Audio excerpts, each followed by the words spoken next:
तीन जो main board के आईपीओ हैं जो कि कल बंद हो रहे हैं, कौन कौन से हैं? मीशो का, एक्वस का और विद्या वायर्स का। इन तीनों में से कौन से जो आईपीओ हैं वो स्मॉल एचएनआई कैटेगरी में लगाएं, कौन सा बिग एचएनआई कैटेगरी में लगाएं, और किस पर्टिकुलर आईपीओ को आप रिटेल कैटेगरी में लगाएं, और अगर कोई पर्टिकुलर आईपीओ अवॉइड भी करना हो तो वो कौन सा करें। इन सारे क्वेश्चंस के जवाब एक ही वीडियो में बात करेंगे। तो सबसे पहले मैं आपको बता दूं, जो मीशो का आईपीओ का साइज है वो लगभग 5,500 करोड़ के आसपास का है, 5417 के आसपास। ठीक है, तो ये जो पर्टिकुलर आईपीओ है इसके अंदर जो अलॉटमेंट के चांसेस है वो काफी अच्छे हैं और काफी ब्राइट है।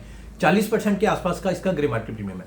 तो अगर तो आप एक एचएनआई इन्वेस्टर है, ठीक है, और एचएनआई में भी अगर आप एक बिग एचएनआई इन्वेस्टर हैं जो बिग एचएनआई लगाते हैं, तो आपको मैं यही एडवाइस करूंगा कि मीशो के आईपीओ को आप कंसीडर करिए for applying under big HNI category.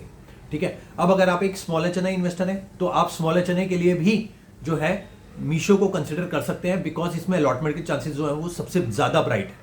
ठीक है, अब मैं अगर बात करूं दूसरा जो आईपीओ है एक्वस का, एक्वस के आईपीओ में अगर मीशो के आईपीओ को अप्लाई करने के बाद मीशो का आपने अप्लाई किया आइदर बिग एचएनआई और स्मॉल एचएनआई, अब आपके पास अगर आपके पास फंड्स की अवेलेबिलिटी बचती है तो आप जो है अगर आपके पास फंड्स की अवेलेबिलिटी किस चीज के लिए, कौन सी कैटेगरी के लिए, आइदर बिग एचएनआई और स्मॉल एचएनआई, तो अगर तो इन दोनों की कैटेगरी के फंड्स की अवेलेबिलिटी बचती है तो आप जो है एक्वस को भी कंसिडर करिए for applying under big HNI और स्मॉल एचएनआई।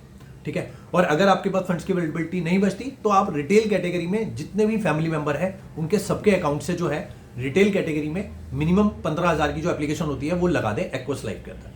तो और अगर थर्ड आईपीओ की बात करें विद्या वायर्स की, तो विद्या वायर के आईपीओ में आप जो है either you apply in retail category और यू कैन स्किप।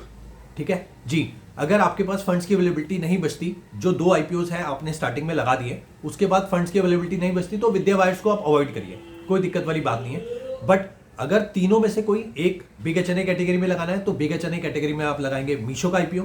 अगर आपको स्मॉल एचएनआई कैटेगरी में लगाना है तो वो भी आप लगाइए मीशो का आईपीओ। स्मॉल एचएनआई कैटेगरी में मीशो के लगाने के बाद अगर आपके पास फंड्स की अवेलेबिलिटी बचती है तो आप लगाइए एक्वस का आईपीओ, अदरवाइज एक्वस को भी आप रिटेल में लगाइए। और अगर ये करने के बाद अगर आपके पास फंड्स अवेलेबल नहीं है तो विद्या वायर को आप अवॉइड कर दीजिए, अदरवाइज आप विद्या वायर को भी कंसिडर कर सकते हैं for applying under retail category. तो इस टाइप से जो तीन आईपीओस हैं, तीन आईपीओस को कौन कौन सी कैटेगरी में लगाना है ये मैंने आपको डिटेल में इस वीडियो में बता दिया। जो भी आपका फाइनल डिसीजन हो वो आप अपने फाइनेंशियल एडवाइजर से डिस्कस करके लीजिएगा। Thank you.